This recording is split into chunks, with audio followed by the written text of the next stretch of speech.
Hello everyone, civil step Himachal के YouTube channel पे आप सभी का बहुत बहुत स्वागत है।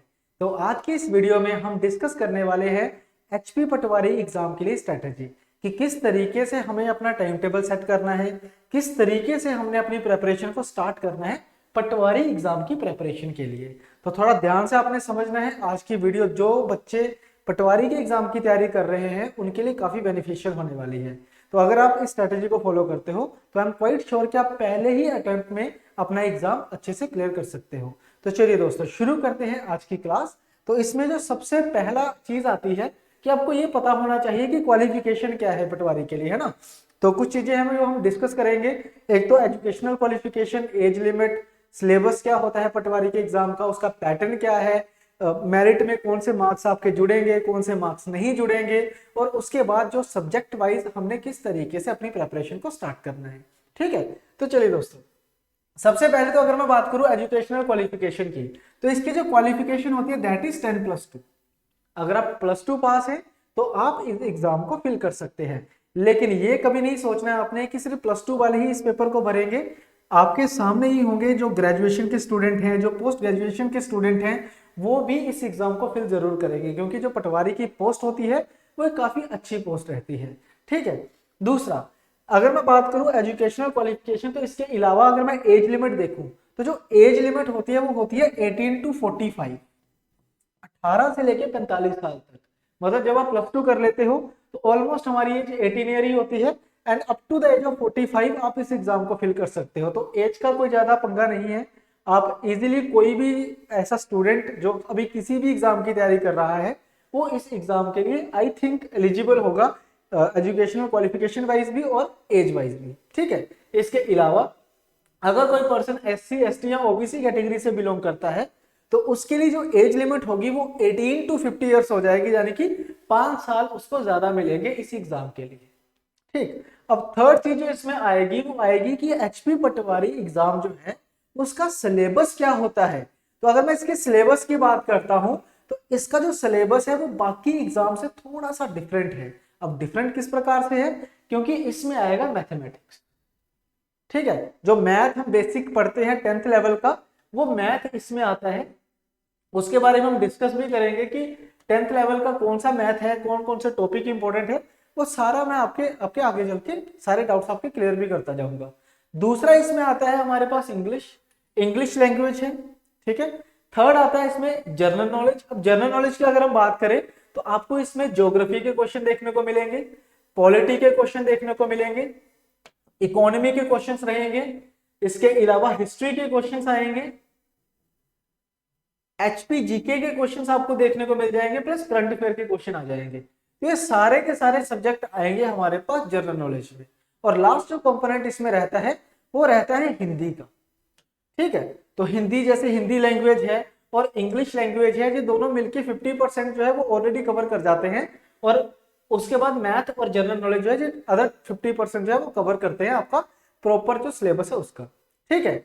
अब नेक्स्ट अगर हम देखें सिलेबस के बाद, अगर मैं सिलेक्शन प्रोसीजर की बात करता हूं तो इसका सिलेक्शन प्रोसीजर बहुत ही आसान है, बहुत ही सरल है।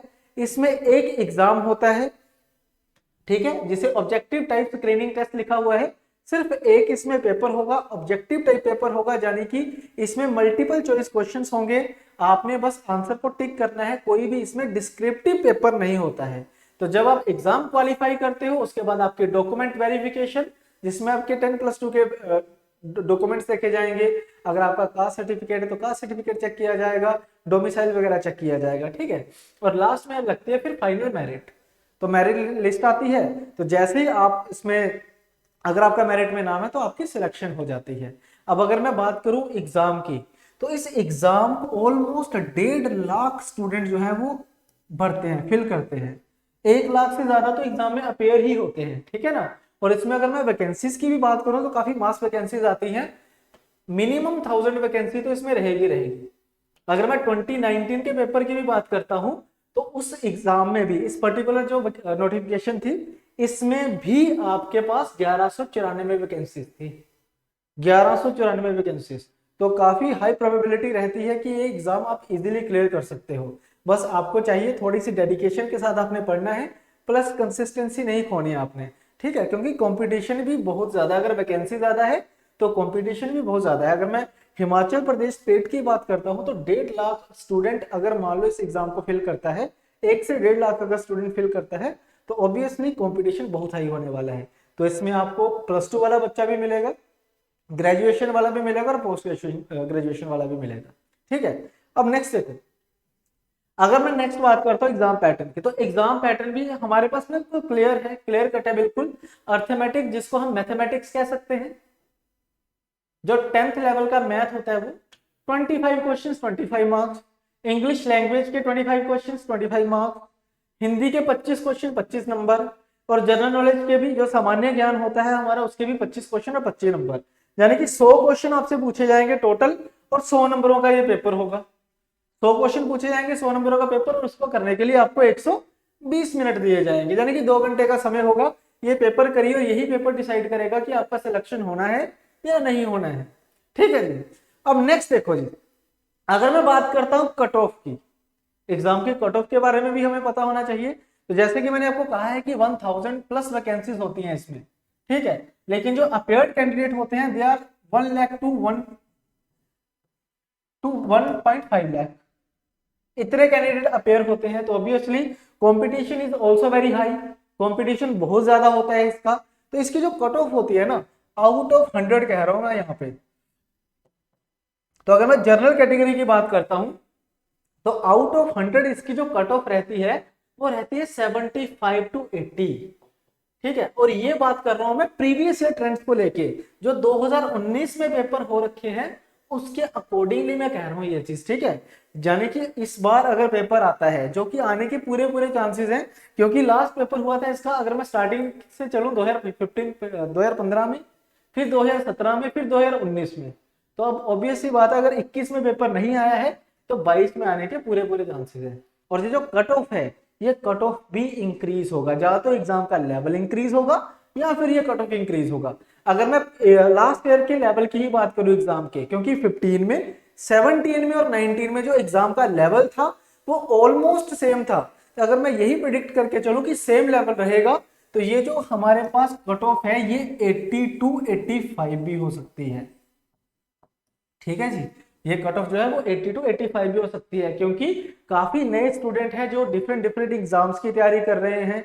आपने भी देखा होगा कि कई स्टूडेंट सेक्रेटरीट की तैयारी कर रहे हैं, क्लरिकल की, जीओए आईटी की तैयारी कर रहे हैं, एचपी पुलिस सब इंस्पेक्टर की तैयारी कर रहे हैं। तो वो सारे स्टूडेंट ये वाला पेपर भी जरूर देंगे। ठीक है, तो कंपटीशन ऑटोमेटिकली काफी हाई हो जाएगा, जिससे कट ऑफ जो है वो 80 to 85 भी जा सकती है। ठीक है, तो कट ऑफ का आई होप आप सभी को समझ आ गया होगा कि cut off is very high due to the high competition. जितना ज्यादा कंपटीशन होगा कट ऑफ उतनी ही हाई जाएगी। बट यही चीज है, अगर एग्जाम का लेवल जो है अगर वो भी इंक्रीज होता है, बढ़ जाता है, तो उससे फिर ये कम हो भी सकती है, क्योंकि जो कट ऑफ होती है वो एग्जाम लेवल का इनवर्सली प्रोपोर्शनल होती है। जैसे जैसे एग्जाम का लेवल बढ़ता जाएगा कट ऑफ कम होती जाएगी। ठीक है, और अगर एग्जाम का लेवल कांस्टेंट रहता है तो लास्ट ईयर के कंपैरिजन में हमेशा ही कट ऑफ क्या होती है, ज्यादा जाती है। समझ गए ना? तो अभी हमें क्या पता चल चुका है, एजुकेशनल क्वालिफिकेशन का, एज लिमिट का, एग्जाम का सिलेबस है ना ब्रॉड लेवल पे कि क्या क्या इसमें आता है, फिर इसका एग्जाम का पैटर्न हमें पता चल चुका है, कट ऑफ का हमें क्लियर हो चुका है। ठीक है, अब हम बात करेंगे स्ट्रेटेजी की कि क्या हमने पढ़ना किस तरीके से। ठीक है, अब देखो अगर मैं अपने अकॉर्डिंगली बोलूं तो एक एवरेज स्टूडेंट की अगर मैं बात करता हूं तो उसको ये वाला पूरा सिलेबस कवर करने में, कि जो सिलेबस मेंशन है या फिर जो प्रीवियस ईयर पेपर से हमने क्रक्स निकाला है। आपने देखा होगा कि हमने अपने यूट्यूब चैनल पे पटवारी के लिए प्रीवियस ईयर पेपर्स की डिस्कशन भी की है, जिसमें मैथ की डिस्कशन मैंने खुद ही करी हुई है और अदर टीचर्स ने भी बाकी अपने अपने सब्जेक्ट्स की प्रॉपर आपको डिस्कशन करके दी थी। तो 2019 का और 2017 का पेपर ऑलरेडी हम डिस्कस कर चुके हैं हमारे यूट्यूब चैनल पे। तो यहाँ पे अगर देखा जाए तो अगर मैं सिलेबस की बात करूं, अगर मैं सिर्फ सिलेबस की बात करता हूं तो सिलेबस को करने के लिए मिनिमम चाहिए आपको 4 मंथ्स, अगर आपने अच्छे से करना है। मैं अगर आपको ये कहूं कि नहीं आप 1 महीने में सिलेबस कर लोगे या 2 महीने में कर लोगे तो उससे सिलेबस क्लियर हो सकता है, आपका सिलेबस खत्म हो सकता है, लेकिन एग्जाम की जो अप्रोच है वो चीज आप नहीं कर पाओगे। ठीक है, तो 4 महीने में अगर आप सिलेबस खत्म करते हो तो उसके बाद भी आपको ऑलमोस्ट 2 महीने और लगेंगे इसकी प्रैक्टिस करने के लिए, जिसमें रिवीजन भी आएगी और प्रैक्टिस एमसीक्यूज भी आएंगे। तो ये टोटल जो इसका मैं कोर्स की अगर बात करूं तो पूरा का पूरा जो प्लान है, आपकी प्रेपरेशन का जो प्लान होगा वो एटलीस्ट 6 मंथ का होना चाहिए, कम से कम 6 महीने का। ऐसा कभी नहीं सोचना है आपने कि मैं 2 महीने में तैयारी कर लूंगा या मैं 3 महीने में कर लूंगा। टाइम जो है ना ये बहुत बड़ी चीज होती है। टाइम के साथ अगर आप अच्छे तरीके से चलोगे तो ऑब्वियसली आप हर एक चीज को, हर एक माइलस्टोन को अचीव कर सकते हो। ठीक है, तो यहाँ पे अगर मैं बात करूं प्लान की, प्रॉपर स्ट्रेटेजी की, तो आपने क्या करना है, देखो डेली बेसिस पे आपने 2 सब्जेक्ट पिक करने हैं, 2 सब्जेक्ट। ठीक है, जब भी कभी पढ़ो हमेशा 2 सब्जेक्ट्स के साथ साथ चलो, चाहे आप किसी भी एग्जाम की तैयारी कर रहे हो। सबसे बेस्ट स्ट्रेटेजी रहती है जी एग्जाम को क्रैक करने की, क्योंकि जब हम एक सब्जेक्ट पढ़ते हैं ना तो 5-6 दिन में आप खुद ही बोर हो जाओगे कि एक ही चीज पढ़े जा रहे हैं। तो क्या होता है कि 2 सब्जेक्ट जब हम एक साथ लेके चलते हैं तो वो दोनों एक दूसरे को कॉम्प्लीमेंट करते हैं, या फिर ऐसे सब्जेक्ट होने चाहिए कि जो एक दूसरे को कॉम्प्लीमेंट करे। कैसे? जैसे मान लो अगर आप पढ़ रहे हो ज्योग्राफी और ज्योग्राफी के साथ आपने इकोनॉमिक्स पढ़ना शुरू कर दिया, तो दोनों सब्जेक्ट बहुत टेक्निकल हैं, तो दोनों ही आपको फिर बोर करेंगे। तो आपने क्या करना है, जैसे मान लो आप एक सब्जेक्ट थोड़ा लाइट उठा लो, एक सब्जेक्ट थोड़ा दूसरा उठा लो। जैसे कि एग्जाम्पल के तौर पे मैं आपको समझाना चाहता हूं कि मान लो आपने सबसे पहले क्या किया, इंग्लिश को उठाया। अब मैं इंग्लिश ही सबसे पहले मैंने क्यों लिखी है, क्योंकि जीके, मैथ और हिंदी और इंग्लिश में से जो सबसे ज्यादा प्रॉब्लम फेस करता है स्टूडेंट वो इंग्लिश में करता है। ठीक है ना, हो सकता है कि कुछ स्टूडेंट मैथ में भी फेस करते हो, लेकिन ज्यादातर स्टूडेंट, जो मेजोरिटी ऑफ स्टूडेंट्स हैं, वो इंग्लिश में प्रॉब्लम फेस करेंगे, है ना। खास करके वो स्टूडेंट, वो मेरे दोस्त जो हिंदी मीडियम से, हिंदी माध्यम से हैं, उनको ज्यादा परेशानी आएगी इंग्लिश में। ठीक है, तो छोड़ तो सकते नहीं है क्योंकि 25 नंबर का पार्ट है। तो जब भी कोई चीज मुश्किल लगे उसको सबसे पहले शुरू करो। पहले क्यों शुरू करो? क्योंकि जब आप उसको सबसे पहले शुरू करोगे तो लास्ट तक सबसे ज्यादा टाइम आप वही चीज पढ़ोगे, और जिस चीज को आप सबसे ज्यादा पढ़ते हो ऑटोमेटिकली वो आपकी अच्छी हो जाती है। ठीक है ना, तो इंग्लिश के साथ आप ऐसा करो, एचपीजीके को पढ़ लो। ठीक है, क्योंकि एक थोड़ा सा क्या है आपका, ये हो जाएगा कि आप इसकी ज्योग्राफी पढ़ रहे हो, हिस्ट्री पढ़ रहे हो, तो आपका इंटरेस्ट बनेगा। ऑब्वियसली आप एचपी से बिलोंग करते हो, हिमाचल से बिलोंग करते हो, तो एचपी जीके आपको इंटरेस्टिंग लगेगी। तो जहां पे इंग्लिश आपको बोर करेगी उसको एचपी जीके कॉम्प्लीमेंट कर देगी, आप उसको छोड़ के एचपी जीके पढ़ सकते हो, है ना। तो डेली बेसिस पे एटलीस्ट 2 आवर्स, 2 घंटे इंग्लिश, 2 घंटे। तो इसको करने में आपको हो सकता है कि 20 दिन लग जाए, तो कोई बात नहीं, 20 दिन लग जाते हैं, कोई दिक्कत वाली बात नहीं होती। ठीक है, उसके बाद आपने क्या करना है जी, एक तरफ आपने क्वांटिटेटिव एप्टीट्यूड यानी कि जो मैथमेटिक्स है उसको शुरू कर लेना है, क्योंकि ये बहुत वाइड, बहुत बड़ा हमारे पास सब्जेक्ट होता है। इसको करने में काफी टाइम लगेगा और ये प्रैक्टिस ओरिएंटेड है। मैक्सिमम से मैक्सिमम आपको इसकी प्रैक्टिस भी करनी होगी, सारे टॉपिक्स को अच्छे तरीके से करना होगा। तो इसीलिए दूसरा फिर आपने ये पिक करना है, और इसके साथ कोई आसान सी चीज पिक करो। हिंदी पिक मत करना, क्योंकि हिंदी 25 नंबर की है, हिंदी 25 नंबर की है, तो उसको हमने डीपली पढ़ना है, अच्छे से पढ़ना है। तो क्वांट के साथ कोशिश करो कि आप एक सिंपल सा सब्जेक्ट देख लो, कोई भी सिंपल सा सब्जेक्ट, जैसे पॉलिटी उठा लो, है ना, पॉलिटी उठा लो, या हिस्ट्री देख लो। जो हिस्ट्री है, मॉडर्न हिस्ट्री है, जो एएमसी है, क्योंकि वो जो हिस्ट्री है ना वो इतना मुश्किल नहीं होता समझना। ये हमारा पास्ट ही है ना, हमारे देश का पास्ट है, जिसको समझना मुश्किल नहीं है। या फिर पॉलिटी उठा लो, है ना।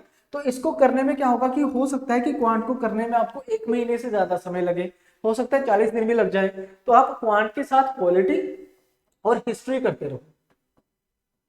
ठीक है, अब हो सकता है कि इसको करने में 40 दिन भी लग सकते हैं, तो कोई बड़ी बात नहीं है, लगता है टाइम, ये टाइम कंज्यूमिंग होते ही है। ठीक है ना, उसके बाद आपने तीसरे नंबर पे शुरू करना है बच्चे हमारे पास हिंदी।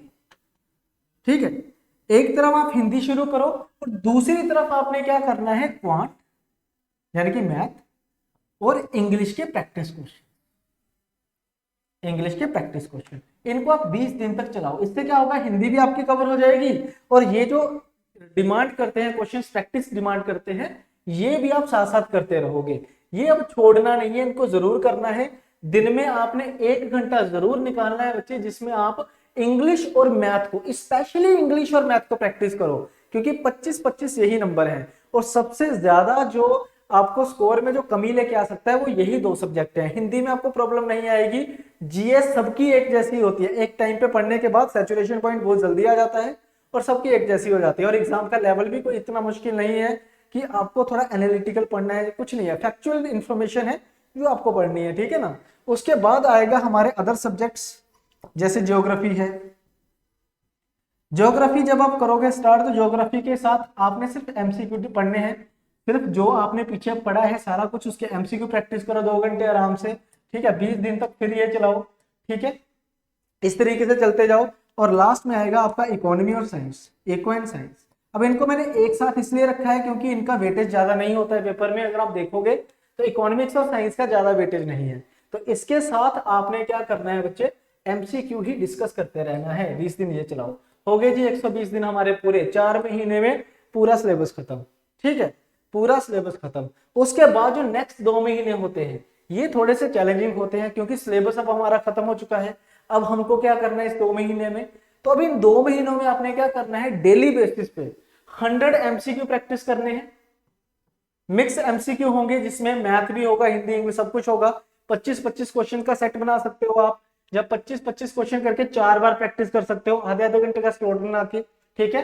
प्लस आपने करंट अफेयर्स पढ़ने हैं साथ में। कोशिश यही रहेगी कि एग्जाम से पहले 6 महीने के करंट अफेयर पढ़ो, ठीक है। तो अगर आप इस तरीके से चलते हो, इस तरीके से पूरा प्लान आप रखते हो, तो आप इजीली इस एग्जाम को कर सकते हो। इस एग्जाम को क्या, किसी भी एग्जाम को अगर करना है तो यही बेस्ट तरीका होता है पढ़ने का, ठीक है।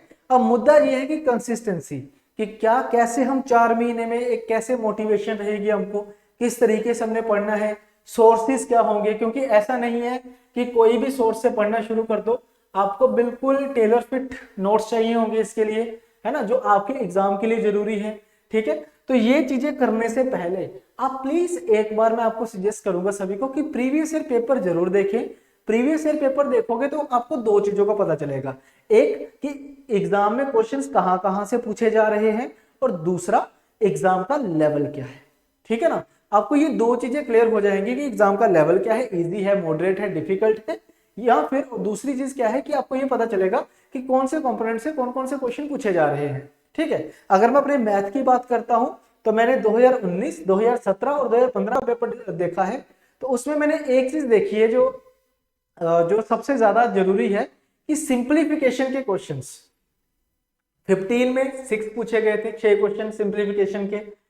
2017 में इसके 7-8 क्वेश्चन थे, और 2019 वाले में 11 क्वेश्चन थे सिंप्लीफिकेशन के 25 में से। तो मुझे ये तो पता चला कि ये सब्जेक्ट, ये वाला टॉपिक जो है वो बहुत इंपॉर्टेंट है। अगर आप पटवारी की तैयारी कर रहे हो तो आपकी स्पीड अच्छी होनी चाहिए कैलकुलेशन में, पहली चीज तो ये थी। दूसरा, मैथ में मैंने क्या देखा कि भाई 15 में टॉपिक जो पूछे गए थे वो और थे, 17 में टॉपिक और थे, 19 में और थे, कुछ टॉपिक मिक्स भी थे, बट कई टॉपिक ऐसे थे नए थे। जैसे 2017 का जो पेपर था आपने भी देखा होगा, मैंने आपके साथ डिस्कस किया था, उसमें क्वाड्रेटिक इक्वेशन का क्वेश्चन भी था, यानी कि टोटल 18 चैप्टर्स बन रहे थे जो आपको पढ़ने हैं, एंड किसी को भी नहीं पता है कि किस चैप्टर से क्वेश्चन आ जाएगा। बट ये है कि कैलकुलेशन के क्वेश्चन से पक्के हैं, 7, 8, 10 क्वेश्चन आपको मिनिमम देखने को मिल जाएंगे, ठीक है ना। तो इसी तरीके से आपने हर एक सब्जेक्ट को एनालाइज करना है। हमारे टीचर्स जो हैं, जो आपको इंग्लिश पढ़ा रहे हैं, हिंदी पढ़ा रहे हैं, वो ऑलरेडी आपके बिहाफ के ऊपर एनालाइज कर रहे हैं, और आपने उन सबकी वीडियोस जरूर देखनी है, जिससे आपको आइडिया होगा कि किस तरीके से हमने आगे चलना है, ठीक है ना। इसके अलावा अगर आप नए स्टूडेंट हो, स्टार्टिंग से तैयारी कर रहे हो, आपको सोर्सेज में प्रॉब्लम आ रही है एलोकेट करने में कि कौन सा सोर्स आपके लिए मुश्किल है ना, अच्छा है, तो उसके लिए हमने एक बैच शुरू करा है सिर्फ एचपी पटवारी एग्जाम के लिए, ठीक है जी। बैच 1 रहेगा जो स्टार्ट हो रहा है 6 सितंबर को, ठीक है, 6 सितंबर को बैच शुरू हो रहा है। और ये जो बैच होगा ये इंग्लिश एंड हिंदी दोनों मीडियम में रहेगा। ये इंग्लिश मीडियम में भी है और हिंदी में भी अवेलेबल है, यानी कि बाइलिंगुअल रहेगा, ठीक है ना। तो जो स्टूडेंट्स इंग्लिश मीडियम वाले हैं उनके लिए भी बेनिफिशियल है, जो हिंदी मीडियम वाले हैं उनके लिए भी बेनिफिशियल है, और जो स्टूडेंट जिनको इंग्लिश भी वीक है और हिंदी में भी प्रॉब्लम आती है उनके लिए भी रहेगा। क्योंकि इस बैच में जब हम पढ़ाएंगे तो हम बाइलिंगुअल पढ़ाएंगे, मतलब आपको जो नोट्स देखने को मिलेंगे हमारी पीपीटी के ऊपर, उसमें इंग्लिश में नोट्स भी होंगे, हिंदी में भी होंगे, ठीक है। आपको जो एमसीक्यू मिलेंगे वो इंग्लिश में भी होंगे, हिंदी में भी होंगे, उसी प्रकार से जो आपको टेस्ट सीरीज प्रोवाइड की जाएगी, इस कोर्स के साथ टेस्ट सीरीज कॉम्प्लीमेंट्री होगी। वो टेस्ट सीरीज भी हिंदी और इंग्लिश दोनों में रहेगी, यानी कि बाइलिंगुअल रहेगी।